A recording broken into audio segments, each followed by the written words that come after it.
Selamat petang dan salam sejahtera saya ucapkan kepada Miss dan rekan-rekan yang saya kasihi sekalian.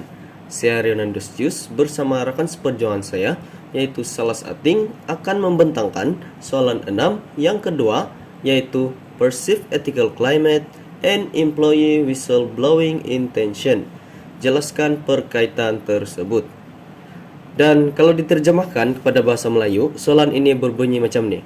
Persepsi iklim etika dan niat pekerja melakukan whistleblowing. Jelaskan perkaitan tersebut. Lebih kurang macam itulah.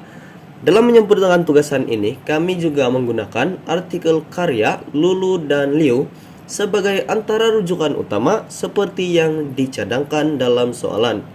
Jadi kami berharap agar semua dapat memberi sepenuh perhatian sepanjang pembentangan ini dijalankan. Baik, kita masuk pada bagian pengenalan. Sebelum kita mengupas lebih lanjut, kita perlu tahu terlebih dahulu apakah definisi konsep iklim etika dan whistleblowing. Yang pertama, apakah itu ethical climate? Iklim etika merupakan salah satu bagian daripada iklim organisasi.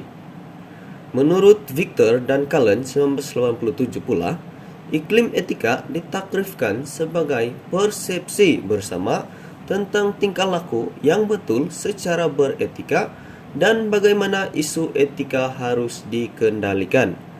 Menurut Wirawan 2007 pula, mendefinisikan iklim etika sebagai persepsi dalam organisasi yang mempengaruhi keputusan etika. Iklim etika ini seterusnya boleh mempengaruhi tingkah laku ahli organisasi dalam menjalankan tugas. Berdasarkan Victor dan Cullen, mengategorikan kriteria etika ialah egoisme, kebajikan, dan berprinsip, manakala lokus analisis pula terdiri daripada individu, tempatan, dan kosmopolitan. Iklim etika juga boleh dilihat sebagai komponen keseluruhan budaya, organisasi, atau iklim organisasi. Mereka juga menyatakan bahwa iklim etika boleh mencerminkan watak etika organisasi dan memantau tingkah laku pekerja. Pengkaji juga menekankan kepentingan mengkaji iklim etika organisasi kerana ia amat berguna dalam mempengaruhi sikap dan tingkah laku pekerja serta pencapaian organisasi.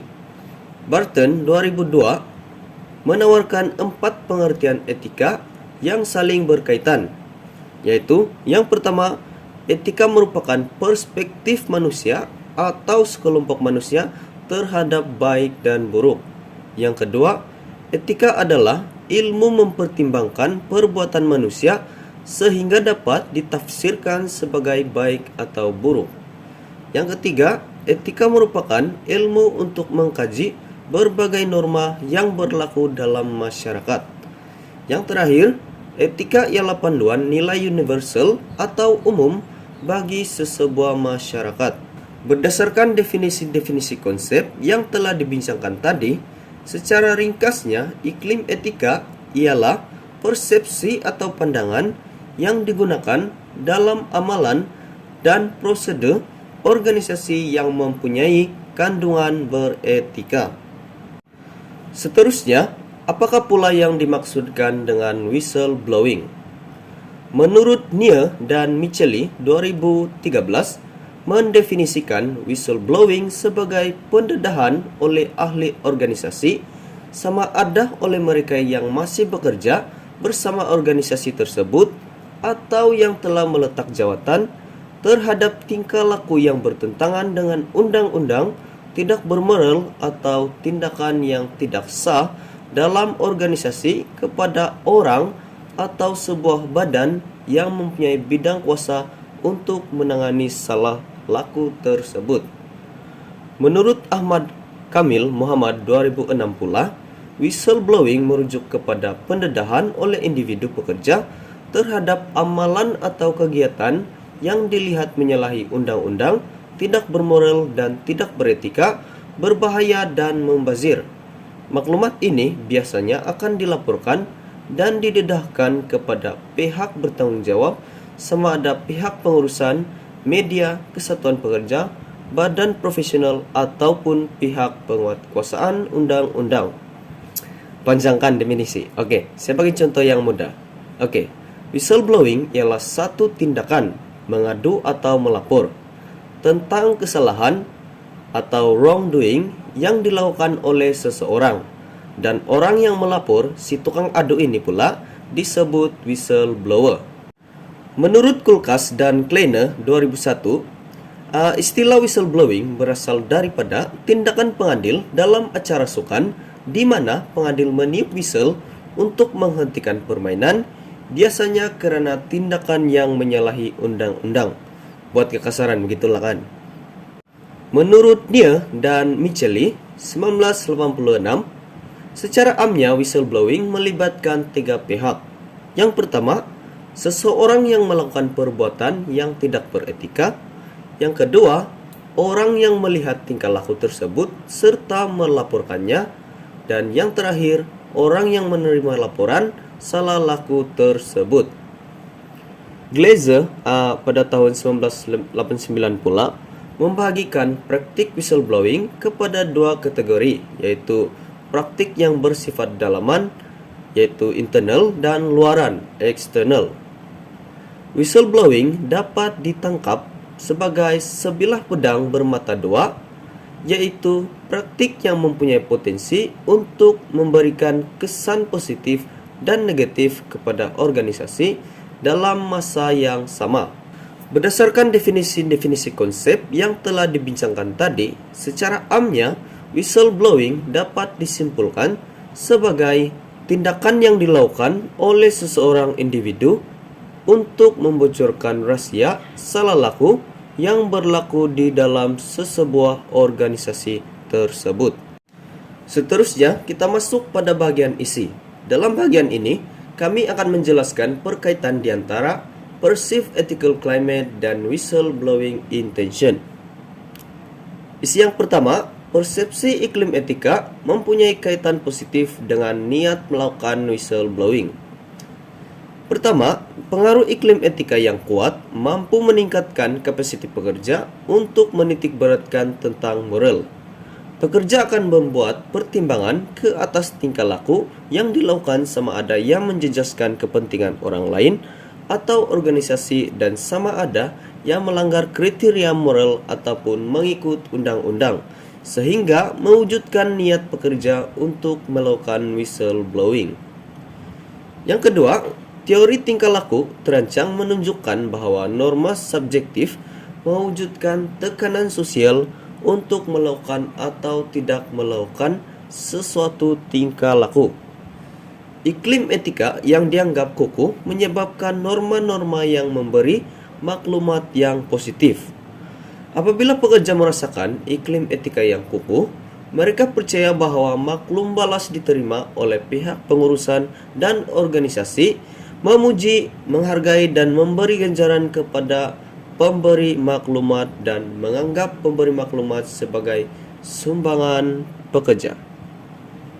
Yang ketiga, dari perspektif pertukaran sosial, iklim etika yang kukuh membolehkan pekerja merasakan keprihatinan organisasi terhadap kepentingan pekerja yang meningkatkan keterikatan psikologi pekerja dan komitmen organisasi.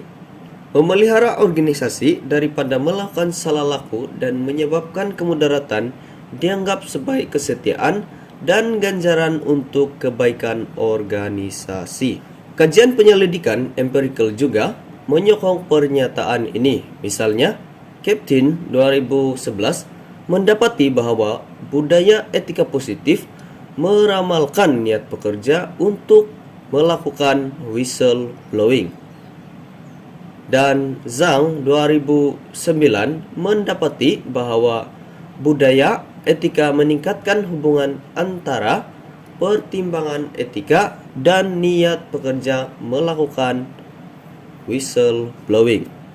Oleh itu, jelas bahwa persepsi iklim etika mempunyai kaitan positif dengan niat melakukan whistleblowing. Baik, saya rasa sudah cukup jelas di situ. Seterusnya, masuk kepada isi yang kedua, yaitu pengenalpastian organisasi menjadi pengantara hubungan dalam persepsi iklim etika dan niat pekerja melakukan whistleblowing. Menurut Mail dan Alsfroth 1992, penelpestian organisasi merupakan hasil daripada kognisi, pekerja dan penghayatan nilai organisasi dan mendedahkan keterikatan emosi individu terhadap aspek seperti rasa kekitaan, kebanggaan, dan kesetiaan. Untuk memenuhi keperluan ini, iklim etika yang kukuh memainkan peranan penting. Pertama, organisasi mempunyai iklim etika yang kukuh menentang salah laku yang membahayakan kepentingan orang ramai sambil menggalakkan penjagaan antara organisasi dan pekerja yang membawa rasa selamat dan kesejahteraan kepada pekerja. Yang kedua, iklim etika yang kukuh menunjukkan keadilan dan kesaksamaan pengurusan dan menunjukkan bahwa organisasi mementingkan nilai dan sumbangan pekerja. Nilai-nilai ini boleh meningkatkan kepercayaan pekerja terhadap organisasi dan kesediaan mereka untuk terikat dengan organisasi. Seterusnya, iklim etika yang kukuh boleh mewujudkan reputasi sosial yang baik dan menjadikan pekerja menghargai dan berbangga dengan identiti keahlian organisasi yang mengukuhkan lagi harga diri pekerja. Kepuasan terhadap keperluan asas dan harga diri ini menjadikan hubungan kognitif dan emosi antara pekerja dan organisasi lebih kukuh, dan seterusnya mengesahkan pengenalan organisasi. Dan begitulah sebaliknya.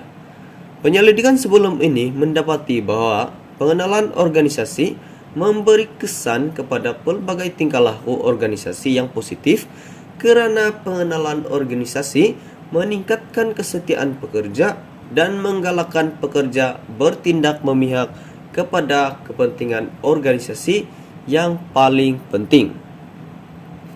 Alsfroth 2008 juga menekankan bahwa pengenalan organisasi boleh mendorong pekerja untuk menganggap diri sebagai mikrokosmos organisasi dan untuk mempertimbangkan kepentingan organisasi dan bukannya kepentingan pribadinya. Pekerja yang mempunyai pengenalan organisasi yang tinggi melihat diri mereka sebagai wakil sesebuah organisasi dan berkongsi nasibnya. Ringkasnya, bahwa pengaruh iklim etika mengukuhkan identiti organisasi yang seterusnya mencetuskan niat pekerja melakukan whistleblowing. Seterusnya, saya mempersilakan rekan baik saya untuk meneruskan pembentangan. Dipersilakan. Salam sejahtera, saya Salasan Ating. Saya akan menyambung pembentangan daripada Rionandos. Baiklah, yang tiga ialah identiti moral mampu menunjukkan hubungan di antara iklim etika kerja dan niat pekerja dalam whistleblowing. Terlebih dulu, identiti moral merupakan salah satu bentuk pengenalan sosial yang memperlihatkan kepentingan terhadap kesedaran moral, skema kendiri sosial individu yang merujuk kepada asimilasi sistem moral seseorang individu. Baiklah, identiti moral ini dapat dikatakan terbahagi kepada dua dimensi, di mana dimensi yang pertama adalah internalization, yang mana turut menerangkan sejauh mana skema moral yang dialami oleh seseorang individu sebagai pusat kepada konsep moral kendiri seseorang individu. Dimensi kedua pula adalah symbolization, di mana ianya menerangkan sejauh mana skema moral yang dialami oleh seorang individu secara alami ataupun secara semula jadi melalui tindakan seorang individu tersebut. Baiklah, dalam konteks organisasi pula, etika kerja yang kukuh mampu memperlihatkan pengalaman berkaitan etika pekerja yang mementingkan skema moral yang positif seperti kesaksamaan, saling peduli, hormat menghormati, dan kerjasama dalam sebuah organisasi.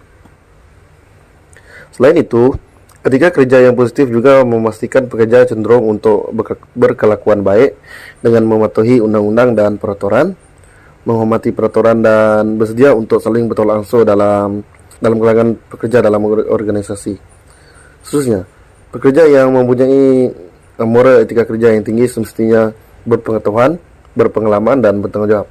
Berpengetahuan semestinya dalam semua bidang pekerjaan, Pengalaman juga boleh dikatakan ataupun boleh dijelaskan dalam setiap penyelesaian masalah, dan bertanggung jawab adalah bertanggung jawab memberikan segala maklumat ataupun info adalah secara rasional dan teliti kepada organisasi. Khususnya ialah ianya juga berkaitan rapat dengan emosi pekerja, di mana etika kerja pekerja yang tinggi adalah pekerja mampu mengambil berat terhadap kepentingan organisasi berbanding kepentingan diri sendiri semata-mata. Moral etika kerja yang tinggi juga membolehkan pekerja mengetahui tindakan ataupun salah laku dalam organisasi dengan berfikir secara rasional sebelum memberikan pemberian maklumat dilakukan terhadap pengurus ataupun kepada majikan. Iklim etika kerja yang positif dalam organisasi juga sebenarnya mempengaruhi identiti moral dan niat pekerja dalam melakukan whistleblowing. Baiklah, isi yang keempat pula adalah peranan penghindaran risiko dalam hubungan di antara terhadap hubungan di antara iklim etika kerja dan niat pekerja dalam whistleblowing. Pemberitahuan maklumat ataupun whistleblowing dalam sebuah organisasi sememangnya memberitahu salah laku ataupun tindakan yang tidak sepatutnya dalam organisasi, di mana perkara ini sebenarnya memiliki risiko yang tersendiri, di mana whistleblowing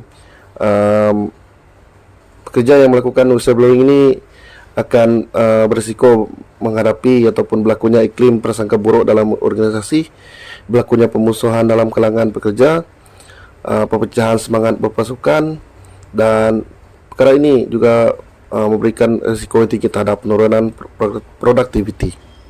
Seterusnya, kesan kepada whistleblowing ini juga dapat dilihat apabila maklumat yang diberikan kepada pihak pengurusan ataupun majikan adalah gagal ataupun tidak rasional, di mana pekerja yang melakukan whistleblowing tersebut boleh dikatakan berhadapan dengan penamatan kerja, risiko terhadap blacklist ataupun senarai hitam, penafian kepada peluang ataupun peluang untuk kenaikan pangkat, dan seterusnya kehilangan uang simpanan akibat daripada tindakan undang-undang. Baiklah, peranan penghindaran risiko ini sebenarnya baik, di mana seorang pekerja seharusnya peka terhadap situasi organisasi dan mempunyai pengetahuan yang luas, seterusnya pengalaman dalam penyelesaian isu ataupun masalah, dan seterusnya memberikan maklumat ataupun info terhadap salah laku kepada pihak pengurusan dengan teliti. Namun demikian, kecenderungan dalam penghindaran terhadap risiko yang berlebihan adalah juga tidak baik, di mana boleh dikatakan ianya akan menjejaskan kepentingan organisasi, di mana pekerja ataupun whistleblowing akan dalam keadaan yang takut ataupun pemberian maklumat yang tidak tepat, dan ini menyebabkan peringatan kes salah laku ataupun tindakan yang tidak sepatutnya berlaku dalam organisasi. Baiklah, jelas bahawa pekerja seharusnya mengurangkan ataupun kurangkan penghindaran risiko, dan seharusnya berani menghadapi segala cabaran dan risiko terhadap pemberitahuan maklumat, pemprosesan maklumat, dan menyerahkan info ataupun maklumat yang rasional dan teliti kepada pihak pengurusan agar segala salah laku ataupun tindakan yang sepatutnya tidak terjadi dalam organisasi. Sehubungan dengan itu, dengan sokongan iklim etika kerja yang positif juga, pengurangan kepada penghindaran risiko, dan seterusnya niat whistleblowing pekerja terhadap salah laku dapat dikekalkan. Baiklah, untuk kesimpulan, jelas dapat dilihat bahawa etika kerja yang positif dalam organisasi mampu mempengaruhi niat whistleblowing pekerja terhadap tindakan ataupun salah laku dalam organisasi, di mana kita dapat lihat daripada peranan pengurusan organisasi sendiri sebagai pengantara, di mana ianya memberikan satu impak yang baik kepada hubungan di antara iklim etika kerja dengan niat whistleblowing pekerja dalam organisasi. Bukan itu saja, malah tingkah laku ataupun identiti moral pekerja dalam sebuah organisasi juga mampu untuk menunjukkan berkaitan hubungan di antara iklim etika kerja dengan niat whistleblowing pekerja dalam organisasi. Dengan itu jelas bahwa perkara yang dibincangkan tadi sebenarnya menunjukkan berkaitan di antara kedua-dua perkara yang dibincangkan tersebut, yaitu iklim etika kerja dengan niat whistleblowing pekerja dalam organisasi. Sekian.